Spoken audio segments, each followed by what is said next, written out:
Oh yeah. What's up, world? Aujourd'hui, Il était une voix rencontre le plus charmant des Samis. En tournée dans toute la France avec Scooby-Doo, Arnaud est venu nous parler de ce joli succès, de son parcours, de ses rencontres et de ses désirs. Confidence d'un artiste drôle, tendre et particulièrement généreux. Fly me to the moon and let me play among the stars.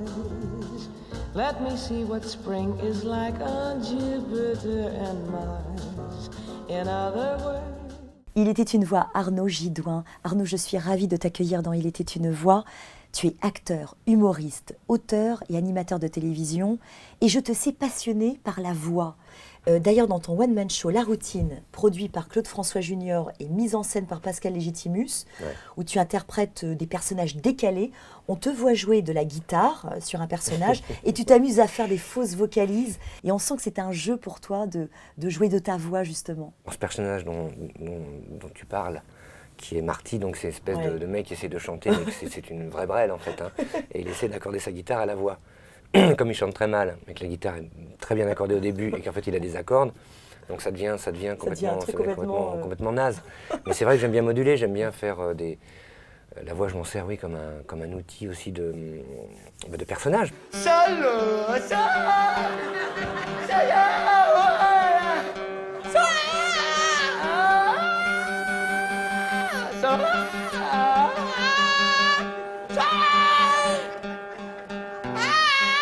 Ce que j'adore chez toi, Arnaud, c'est qu'on sent une vraie générosité. On sent que tu donnes, que tu lâches tout.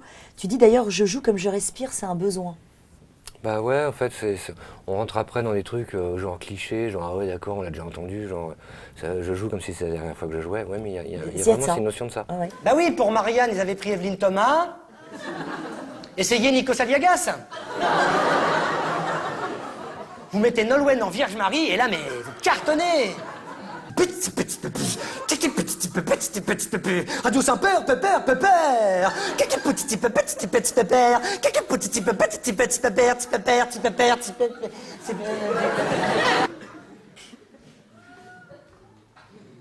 Mais t'es pas comme ça avant. Oh bah c'est devenu la routine, ne me regarde plus. Je fais partie du décor. Mon deuxième prénom c'est Ikea. Alors Arnaud, tu as un parcours très hétéroclite. D'ailleurs, on te surnomme le couteau suisse. Je ne sais pas si tu as usé ce surnom. Et on remarque deux choses. Moi, j'ai remarqué deux choses quand j'ai préparé ta chronique. La première, c'est que tu n'as pas attendu qu'on vienne te chercher. Tu fédères tes amis, tu fédères ta bande, tu crées. Et puis la deuxième, c'est que ton parcours est jalonné de très belles rencontres que tu as su saisir.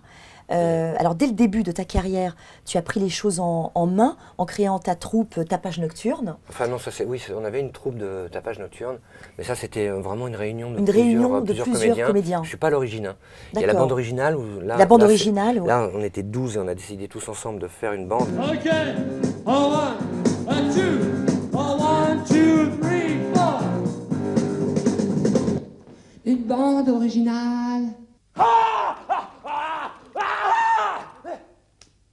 Là c'est pareil, c'était une association Patrick Joly qui nous allait à se quitter, qui était notre metteur en scène et qui lui par contre fédérait beaucoup. C'est un mec qui avait énormément de talent, un mec brillant comme tout. La bande originale qui te mènera à l'Olympia, la première partie de Gustave Parking, Gérard Louvain vous repère et donc vous allez jouer, la bande originale fait son spectacle au Splendide et puis à Bobino.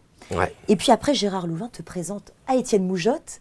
Et ça t'ouvre aussi d'autres portes. Et Louvain, il avait déjà des vues sur nous. Et puis à l'époque, j'avais commencé un peu à toucher un peu à ça par l'intermédiaire des Pourquoi de Monsieur Pourquoi de Philippe Vandel, où je faisais ce Monsieur Pourquoi, en 95. Philippe Vandel qu'on a reçu il y a une semaine. Ouais, et donc qui t'embrasse. Il y a des papas comme ça de télé, enfin en tout cas c'est des petits galets que tu mets dans ta poche. Et voilà.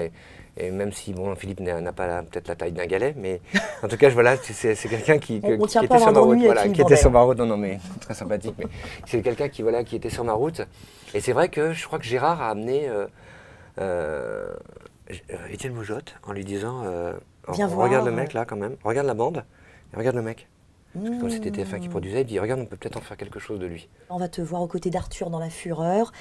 Tu vas animer aussi Alibaba.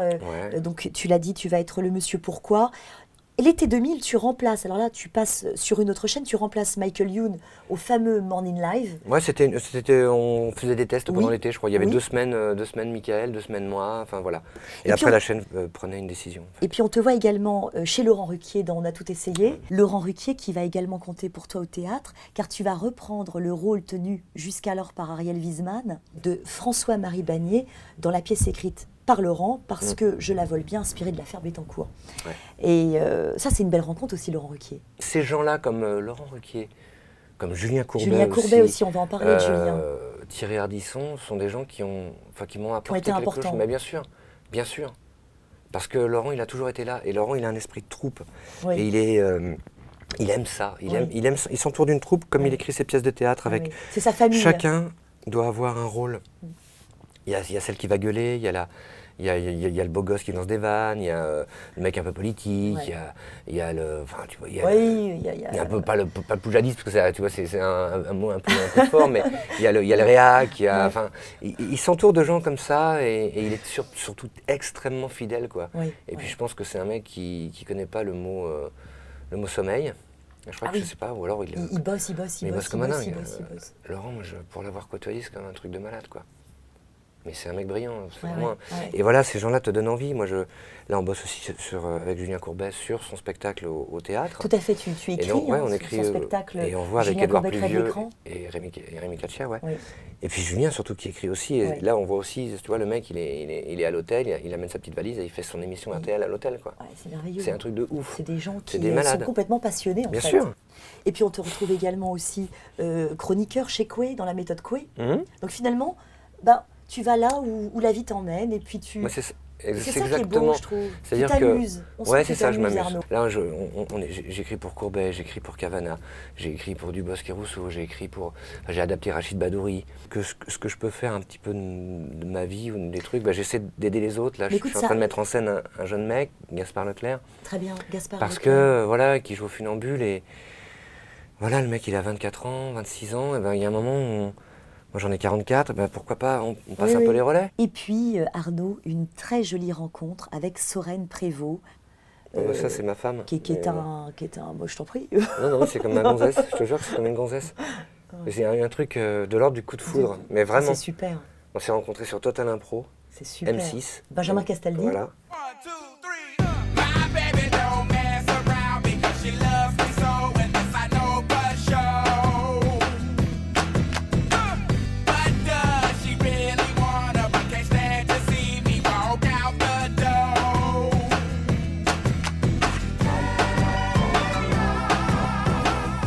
On fout le pied ensemble sur la scène, on se regarde et là ça match, mais tout de suite. Sur Comédie, vous avez créé une parodie du poker où viennent s'affronter des stars. Mais je ne sais pas jouer à ça. J'aime pas trop les cartes, et sauf le Uno, où je m'éclate. Et avec Sorène, on s'est dit tiens, on va prendre tous les codes du poker et on va faire un truc qui va s'appeler le World Uno Tour. C'est trop drôle. Et c'est vraiment drôle parce qu'on a pris tous les codes et puis on s'est tapé quand même. Très drôle. Moi j'ai eu un grand kiff, un mec que j'adore qui est Thierry Frémont, qui est un des meilleurs comédiens qu'on a en France. Quel acteur. Et voilà, parce qu'on part faire un festival avec Sorène Prévost de l'Alpe d'Huez, où on passe nos petits trucs qu'on avait tournés, nos petits épisodes de Tout juste tout baigne. Vous incarnez Jean-Michel et Jean-Marc, alors 2 secouristes au conseil farfelu. Il y a plein de guests aussi qui défilent. Ouais, mais justement c'est ça. On a rencontré Thierry, voilà, il a dit Arnaud, si tu refais un truc, sans problème. Puis ça reste dans ma tête, je me dis putain, cool quoi, c'est chouette. Et puis après pour le World Uno, je dis voilà, écoute, j'ai une connerie avec Sorène. Il y a Pascal Estimus, Philippe Lelièvre, on a Arthur Junio, il y a Sophie Aram, il y a Vincent de Sagnard. Et Sorène et moi, on va faire les présentateurs. Est-ce que tu veux jouer un Arnaud quoi On fait une parodie, il me dit putain, vas-y, envoie-moi le truc, je vais le lire, il me dit c'est génial. Maintenant il faut, tu vois, après Thierry me dit ouais, le personnage, machin, je veux le construire et tout, parce que c'est vraiment un très grand professionnel.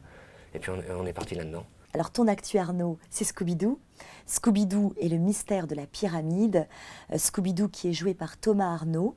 Alors c'est un spectacle aussi bien pour les petits que les grands. Ah oui, c'est ça, il y a double lecture là, il y a vraiment deux lectures. Et tu joues le rôle de Samy.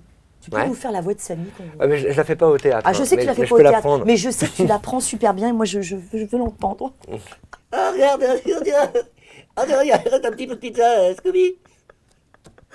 C'est lamentable. Alors, j'imagine le mec en face de toi. Reprends un petit peu de vin. Ouais, non, mais... Alors, au théâtre, tu crées ce Samy, tu as mis ta patte. Hein, et là encore, quelle belle performance. Plus de 200 000 tu te rends spectateurs. compte, tu te dis, à un moment, quand on t'appelle pour jouer Scooby-Doo, tu dis, oh là là, c'est un peu pour les gosses, c'est quoi ça? Puis c'est un mythe. Parce qu'on te dit, oui, mais tu vas jouer Samy, tu vois, bon, Spider-Man s'était pris comme super-héros, donc je pouvais pas, Batman, non, tu vois, Wolverine non plus. Et quel cadeau, Samy, finalement, parce que tu t'éclates. On m'appelait C'est Samy, un moi, fou. quand j'étais jeune. Ouais. Parce que 1m86, c'est des muscles, moi j'ai un corps de lâche, hein. J'avais des muscles, tu vois, j'ai pris 20 cm en un an, ça n'a pas suivi, hein, donc j'avais des bras de 6 mètres de long, enfin tu vois, c'était le Pierre Bachelet d'Orléans. Moi. Tu vois, c'est quand j'allais au tableau, je me dis, on a... La Momo! La morue? Non! La Momo! La mouchetée? Non! La momie!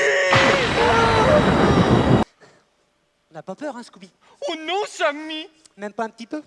Oh non, Samy! Même pas un tout petit peu? Oh, peut-être un tout petit peu? Qui c'est? Ouais, non, c'est l'éclat total, C'est quoi, l'éclat tu te rends total. compte, puis on va voir les mômes, Ouais. puis tu joues dans un endroit de ouf, là. Est-ce que tu as une anecdote à nous raconter sur un... Ouais. Je sais pas, ouais. Ouais, par exemple, sur Scooby-Doo. Ouais. Mais t'as des trucs de malade.